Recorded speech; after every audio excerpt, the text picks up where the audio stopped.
له ترکمنستان څخه د افغانستان له لارې پاکستان ته د غازو صادرات رسمن پیل شو.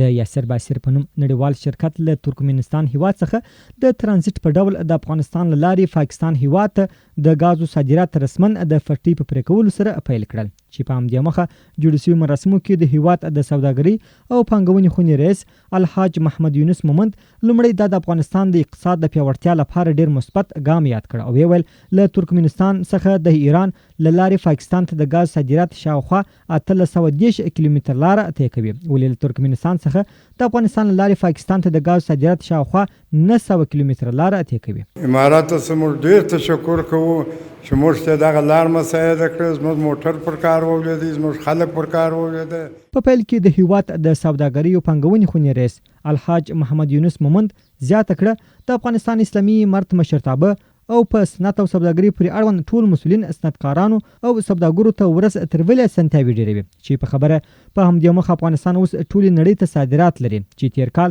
1.9 میلیونه ډالر صادرات وسول، خو سږ کال له نیکمرغه د صادراتو د کچه 818 میلیونه ډالرو ته ورسېده او د خپلو خبرو په وروستیو کې پر ټولو ګاونډیو هیوادونو غږ وکړ چې له افغان سوداګرو سره ګډ کار وکړي. سږ کال زموږ صادرات تقریبا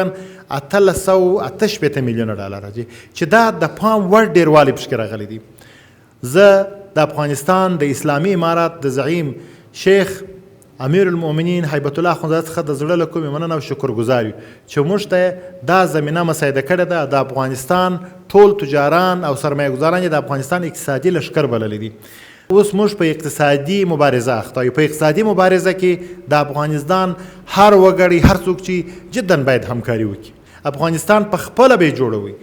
چې بل څوک نه همکاري کوي نه در جوړي، په خپله چې لاس سره ورنه کوي نه جوړي. ورپسې د کندهار د والي ځانګړي استازي حاجي قاری عبدالسلام عمري او د کندهار د بهرني چارو رئیس مولوي عبدالشکور حقانی لومړی د قرآن کریم او حدیث په نړه کې د سوداګر او سوداګرۍ په ارزښت هر اړخیزې خبرې وکړې او وروسته یې وویل تیر 20 کلونه د نړۍ قوتونه افغانستان اشغال کړی و او هم بې شمېره پیسې راغلي وې، ولې دوی خپل ناوړه هدفونه درلودل او د افغانانو لپاره هیڅ بنسټیز کار نه کاوه. او الحمدلله د اسلامي امارت په راتګ سره د نورو برخو ترڅنګ د سوداګرۍ په برخه کې هم مسؤلین ځانګړې پاملرنه لري، چې ښه بیلګه د افغانستان لارې له ترکمنستان څخه پاکستان ته د غازو د صادراتو پیلول دي.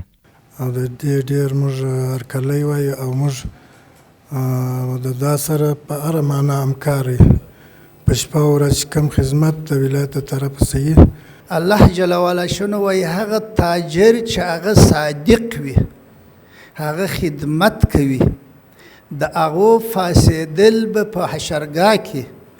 د نبیانو د صحابه کرامو د صالحینو د شهداو سره وایي د الله جل وعلا شنو وایي یو څوک په دې ملک یو مسلمان په روزانه ور پیدا کوي. ګورې دا ټول عبادت دی. وروستیو کې د کندهار د ګمرک رئیس دا د افغانستان د اقتصاد لپاره لوی لاسته راوړنه یاد کړه او ویل په تیر 1400 کال کې د افغانستان لارې 2891 محمولي ترانزیت منځنۍ اسیا او یو شمېر نورو هیوادونو ته سوی، ولې په 1401 کال کې د ترانزیت په برخه کې ډیر کار سوی، چې له نیکمرغه په 1401 کال کې د ترانزیت د محمولولو شمېر 55699 ته ورسېد، چې دا خورا لوړ توپیر دی او لا به هم انشاءالله د ترانزیت په برخه کې د پرمختګ شاهدان اوسو. هغه دغه راز پر ډاډ وړاندې کړ چې له ترکمنستان څخه د افغانستان لارې پاکستان ته د غازو په صادراتو کې به هیڅ ډول خنډ او ځنډ موجود نه وي او په پوره اسانتیاو سره به د غازو صادرات تر ټاکلي ځای پورې رسول کیږي. کندهار بولده ګمرک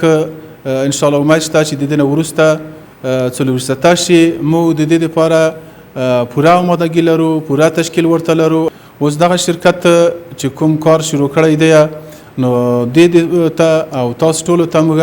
په دې برخه کې خاصتا د ګیس په برخه کې چې دا یو خطرناک سریع الاشتعال شی دی